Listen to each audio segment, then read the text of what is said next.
우리가 힘들 때 힘이 되는 것은 누군가 내 곁에 있는 것입니다. 저도 작년 9월 달 근위경 절골술을 받고 서울대에서 입원을 했을 때, 또 그리고 서울대를 나와서 또 천안에 있는 근처 병원에서 입원을 했을 때 옆에 계신 가족이 있었기 때문에 그 어려운 시기를 잘 극복해낼 수 있었어요. 특별히 제가 수술한 날 당일 실제로 뼈를 깎았고 또 큰 못이 6개가 박히고 또 심이 붙어 있었기 때문에 그날 엄청난 제가 태어나서 처음 겪는 가장 큰 고통을 겪었어요. 물론 마약성 진통제를 투여하긴 했지만 아무 소용이 없었습니다. 너무 극심한 고통이 있으면 그 무엇도 이 통증을 해결하지 못하더라고요. 그래서 나중에는 이제 그 주사를 투여하는 것도 하지 않고 그냥 버텨냈는데, 그래서 그날 저녁부터 다음날 아침까지 꼬박 잠도 못 자고 계속 부르르 떨면서 버텼던 시간이 기억납니다. 근데 그때 제 어머니도 같이 못 주무셨어요. 제가 이 낙상 방지용 난간을 계속 잡고 계속 부르르 떨었거든요. 어머니께서도 안타까운 아들의 모습을 보시면서 주무시지 못했던 거죠. 그렇게 어머니께서 제가 태어나는 날까지 함께 계셔 주었습니다. 우리는 정말 힘들 때 누군가가 내 옆에 있으면 참 좋겠다라는 생각을 하죠. 물론 그 누군가가 아무나는 아닐 것입니다. 내 남편, 내 아내, 내 사랑하는 가족들, 혹은 내 사랑하는 여인 혹은 친구가 될 수도 있어요. 그들이 내 옆에 있을 때 그 옆에 있는 것만으로도 큰 위로와 힘을 얻습니다. 2600년 전에 이스라엘 백성들이 참 고통스러운 시절을 보냈어요. 왜냐하면 옆에 있던 강대국이었던 제국이었던 바벨론이 침략했기 때문입니다. 그리고 이스라엘을 다스렸어요. 그리고 얼마 뒤 주전 586년에는 아예 이스라엘을 함락시키고 맙니다. 성전도 무너뜨리고 말아요. 그것에 그친 것이 아니라 바벨론은 이스라엘 백성들의 일부를 포로로 끌고 갑니다.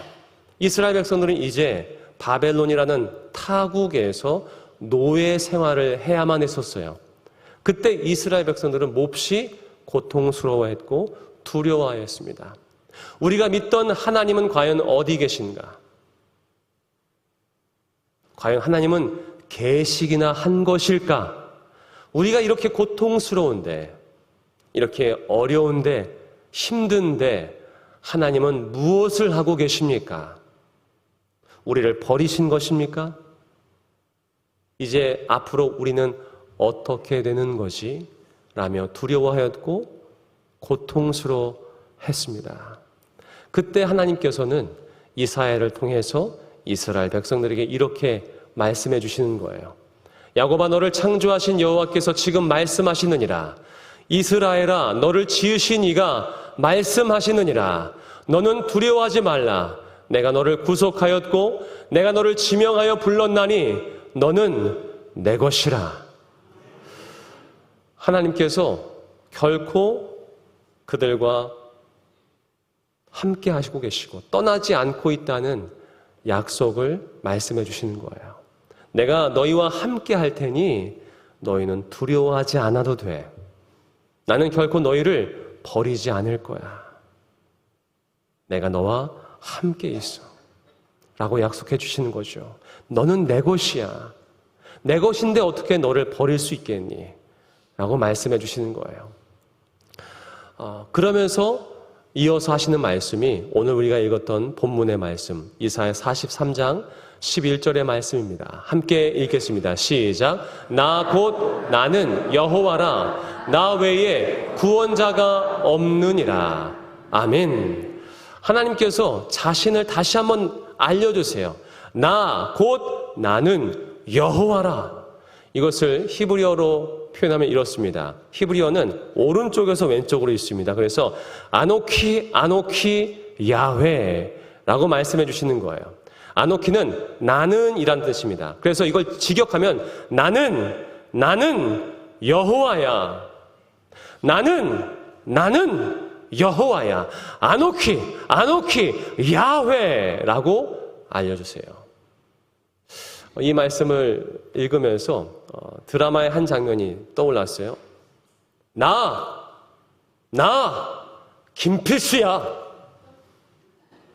나 아직 죽지 않았어. 나 아직 살아있어. 나 여기 있어. 나 김필수야. 어떤 장면들이 떠오르지 않습니까? 여러분들도 어떤 상황 속에서 이런 말을 하시지 않나 싶어요. 하나님께서 두려워 떨며 고통당하는 이스라엘 백성들에게 말씀해 주시는 거예요. 아노키 야훼. 나 여호와야. 자, 그런데 우리가 여기서 반드시 알아야 되는 의미가 하나 있어요. 그것은 이 여호와의 의미입니다. 하나님께서는 자신을 소개하시면서 여호와라고 말씀해 주세요. 근데 그 의미를 알려주신 적이 있어요. 그때가 언제냐면 이스라엘 백성들이, 히브리 노예들이 애굽에 고통스러워할 때였습니다. 애굽에서 중노동을 하면서 극심한 노동으로 인해서 부르짖었을 때에 하나님께서 모세를 통해서 자신을 알려주신 거예요. 하나님께서는 그 이스라엘 백성들, 고통당하는 이스라엘 백성들을 구원하시고자 하셨어요. 그래서 그 구원을 이루시고자 한 지도자를 세우십니다. 그가 누굴까요? 모세였어요. 그리고 모세를 부르시고 모세를 다시 애굽으로 보내시는 거죠. 당시 모세는 나이 40에 이제 미디안 광야로 도망쳐서 40년 동안 양을 치며 살아는 목자였어요. 그런 모세를 불러서 다시 애굽으로 보내시는 거죠. 그때 모세는 하나님께 이렇게 질문합니다. 하나님, 제가 저 애굽으로 돌아갔을 때, 그리고 그들을 구원해낼 때 그들이 저에게 누가 당신을 인도하는 겁니까? 우리를 인도하는 겁니까? 하면서 그 이름이 무엇입니까? 라고 물으면 제가 어떻게 대답할까요? 라고 하나님께 물어요. 그때 하나님께서는 출애굽기 3장 14절 말씀에 이렇게 말씀합니다. 나는 스스로 있는 자이라. 나는 스스로 있는 자야. 라고 자신을 소개해 주시죠. 이게 히브리어는 에흐예 아쉐르 에흐예인데 나는 스스로 있는 자이니라 라는 말씀이에요. 근데 여기에서 에흐예는 뭐냐면 나는 있다라는 뜻이에요. 나는 있다. 아쉐르는 관계대명사고, 그래서 에흐예 아쉐르 에흐예라는 것은 마치 아까 전에 우리가 아노키를 2번 반복했던 것처럼 나는 있어 라고 강조해서 하신 말씀이에요. 그러니까 하나님의 계심, 존재를 굉장히 강력하게 알려주셨던 거죠. 나는 있어. 이것을 이제 우리나라 말로 번역했을 때 나는 스스로 있는 자이니라. 영어로는 I am who I am. 나는 있어. 라고 말씀해 주시는 거죠. 이어서 15절에, 이게 14절 말씀이거든요. 15절에 이렇게 말씀해 주십니다. 하나님이 또 모세에게 이르시되 너는 이스라엘 자손에게 이같이 이르기를 너희 조상의 하나님 여호와 곧 아브라함의 하나님, 이삭의 하나님, 야곱의 하나님께서 나를 너희에게 보내셨다 하라. 이는 나의 영원한 이름이요 대대로 기억할 나의 칭호니라. 아멘. 하나님께서 모세에게 하나님 여호와라고 알려주세요. 그리고 이것이 나의 영원한 이름이다 라고 알려주시는 거죠. 그래서 이스라엘 백성들은 여호와가 하나님의 이름인 줄 알았어요. 우리 잠깐 자막에 넘어갔긴 했지만 그 오른쪽에 보시는 것이 이제 야훼, 여호와라고 번역된 야훼입니다. 우리나라는 이 야훼를 발음할 때 이제 표기를 그냥 여호와라고 표기했는데 본래는 야훼라고 있는 게 맞아요. 근데 야훼라고 알려주셨지만 처음에 하나님께서 나는 있어라고 했을 때 에흐예 아쉐르 에흐예라고 했단 말이에요. 근데 이 에흐예는 무엇이냐면 방금 말씀드렸듯이 나는 있다예요. 근데 이 야훼는 본래 뜻을 몰랐습니다. 이게 오른쪽으로부터 읽으면 이 히브리어 알파벳으로 요드, 해, 바브, 바브, 해가 겹쳐져서 이 네 글자가 모여서 만들어진 단어가 야훼인데 후대의 사람들은 에흐예가 나는 있다 이기 때문에 야훼를 어떻게 이해하냐면은 그는 계시다라고 이해를 했어요. 에흐예가 나는 있다이면 이것은 하나님께서 스스로 말씀하시는 거예요. 그래서 야훼는 그는 계시다라는 의미로 이해했단 말이죠. 한번 따라 보겠습니다. 야훼, 여호와, 그는 계시다. 자, 여호와라는 뜻은 즉 그는 계시다라는 거예요. 그는 계시다. 하나님이 보이십니까? 안 보이십니까? 안 보여요.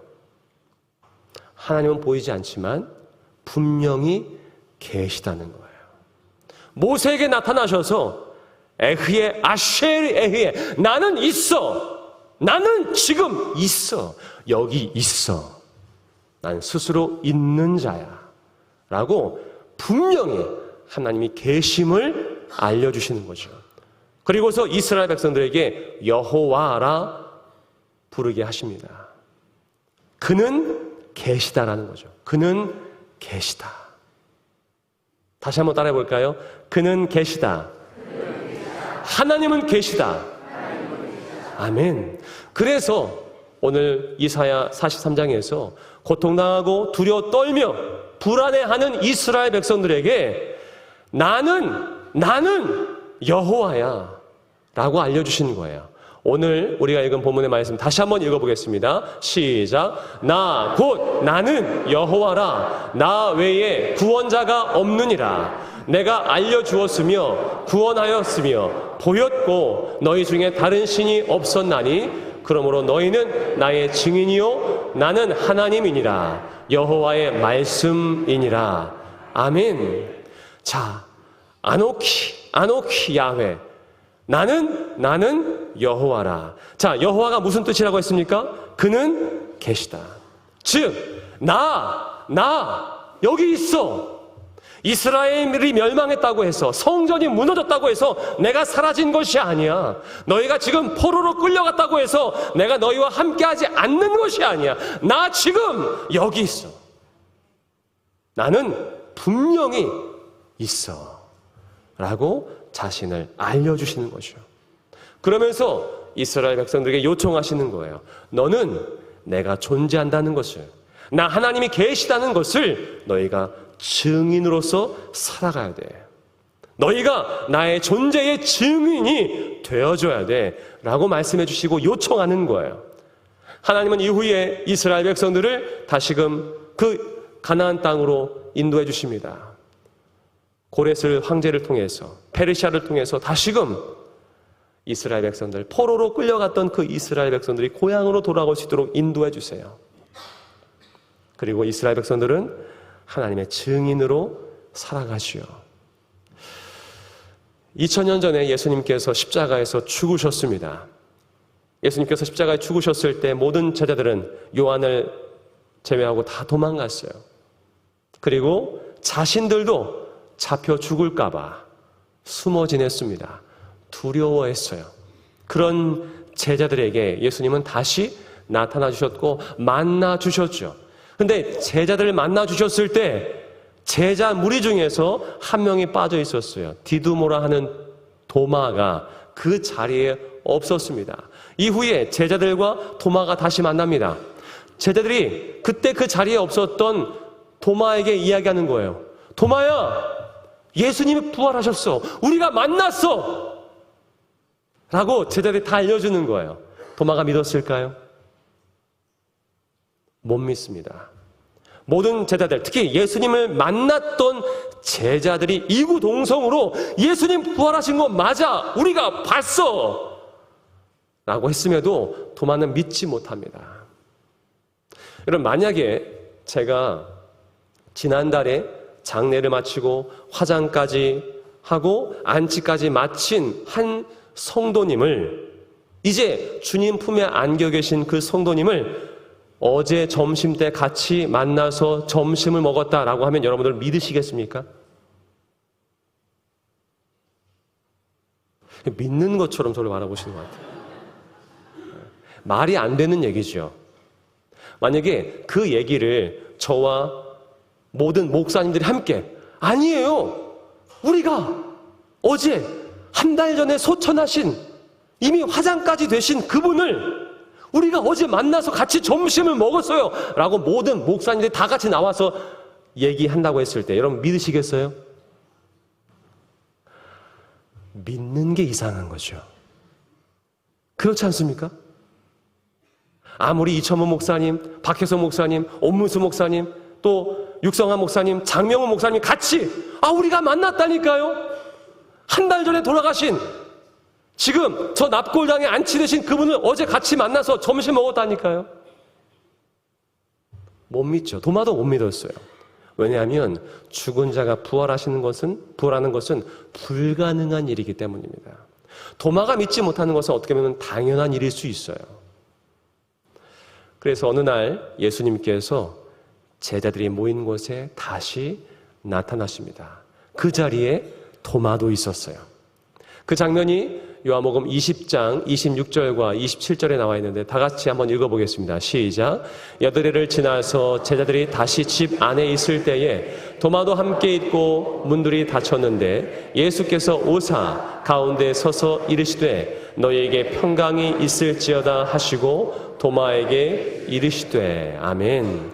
물론 중간에 27절 후반부는 삭제가 되었지만 예수님께서 도마가 있는 곳에 나타나신 거예요. 여전히 도마는 불안해했을지 몰라요. 제자들은 부활하신 예수님을 만났기 때문에 담대했고 용기를 얻을 수 있었겠지만 그 예수님을 아직 만나지 못한 도마는 여전히 불안하고 두려웠을지 모릅니다. 그런 도마를 만나주시기 위해 예수님이 오신 거예요. 그리고 도마에게 말씀하시는 거죠. 자, 내 못자국 난 손을 보고 또 창에 찔린 옆구리를 한번 네 손을 만져보고 믿어봐라 라고 알려주시는 거예요. 물론 도마가 정말 만졌는지 안 만졌는지는 성경에 기록되지 않습니다. 하지만 그 말씀을 하신 후에 도마가 이렇게 고백하는 거예요. 아주 위대한 신앙 고백인데요. 도마가 대답하여 이르되 나의 주님이시요 나의 하나님이시니이다. 제자들의 고백, 베드로의 고백, 주는 그리스도시요 하나님의 아들이시니다와 함께 위대한 신앙 고백 중 하나로 여겨지고 있습니다. 바로 그것이 도마의 고백이에요. 나의 주님이시요 나의 하나님이십니다. 도마는 지금 자신 앞에 부활하신 예수님을 보고 전적으로 고백하는 거예요. 정말 주님 맞습니다. 내 앞에 주님 계신 건 맞습니다. 주님은 나의 주님이시고 하나님이십니다. 온 마음을 다해 고백하는 것이요. 이후에 도마는 위대한 증인으로 살아가요. 예수님께서 부활하셨습니다.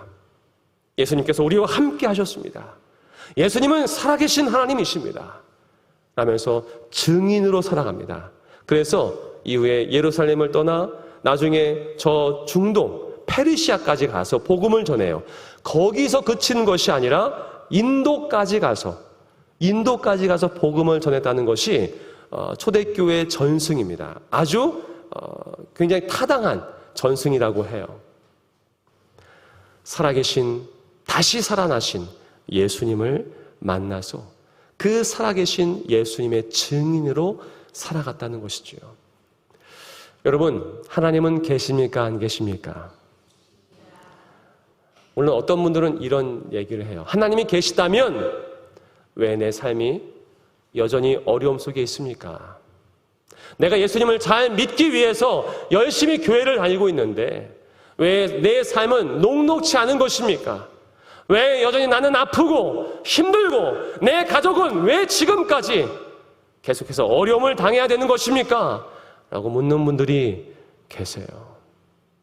그런데 이런 생각을 해보았습니다.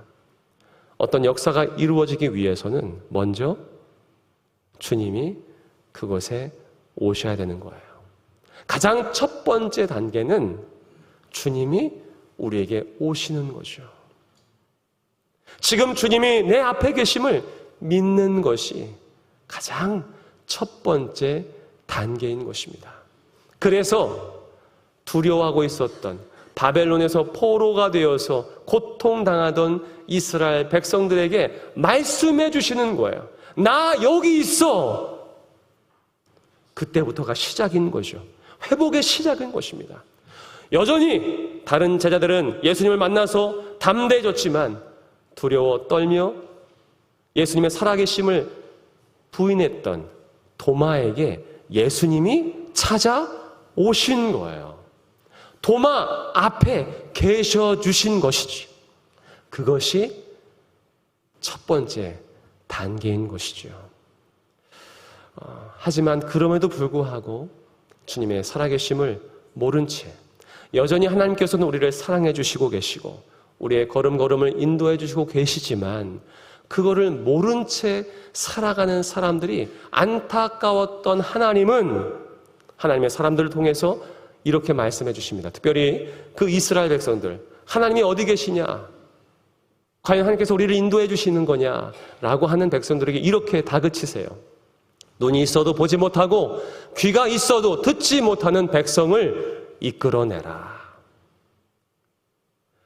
그리고 요한복음 20장에서 예수님께서도 많은 제자들에게 이렇게 말씀하십니다. 예수께서 이르시되 너는 나를 본고로 믿느냐? 보지 못하고 믿는 자들은 복되도다 하시니라. 사랑하는 성도 여러분, 우리의 영안이 열릴 수 있길 바랍니다.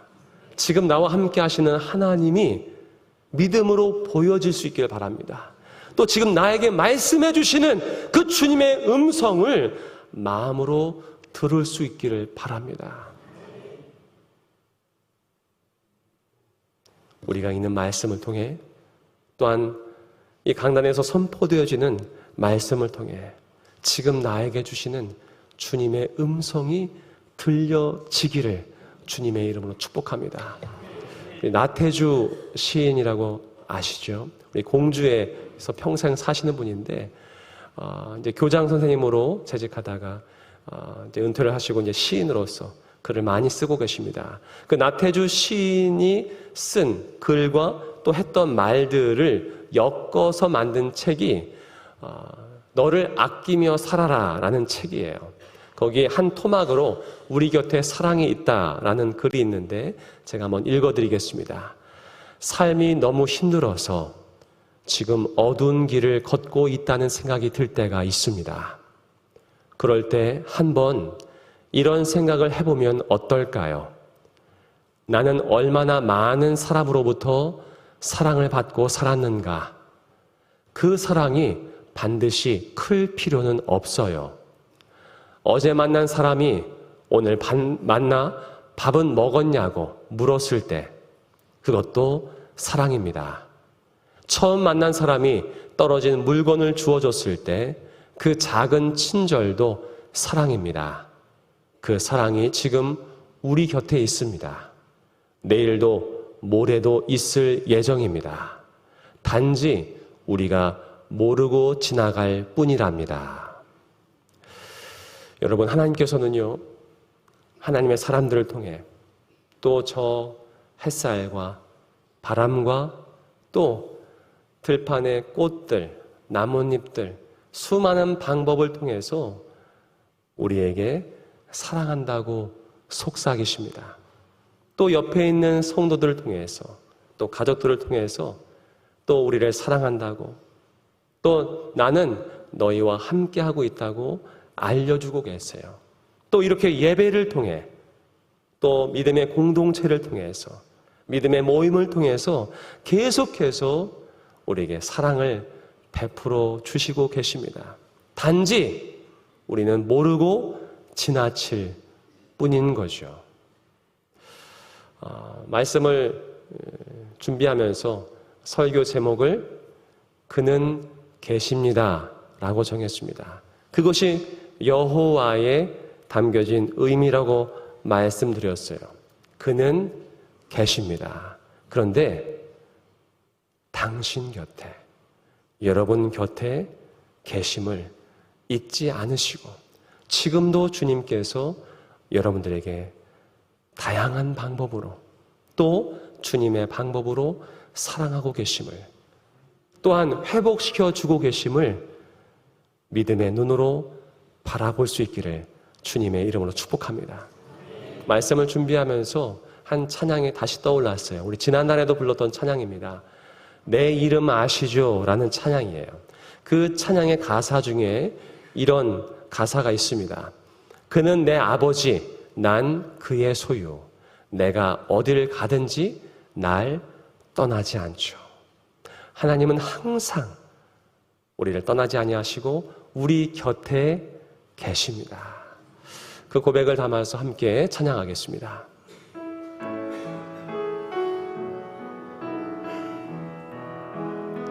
나를 지으신 주님, 내 안에 계셔. 처음부터 내 삶은 그의 손에 있었죠. 내 이름 아시죠? 내 이름 아시죠? 내 모든 생각도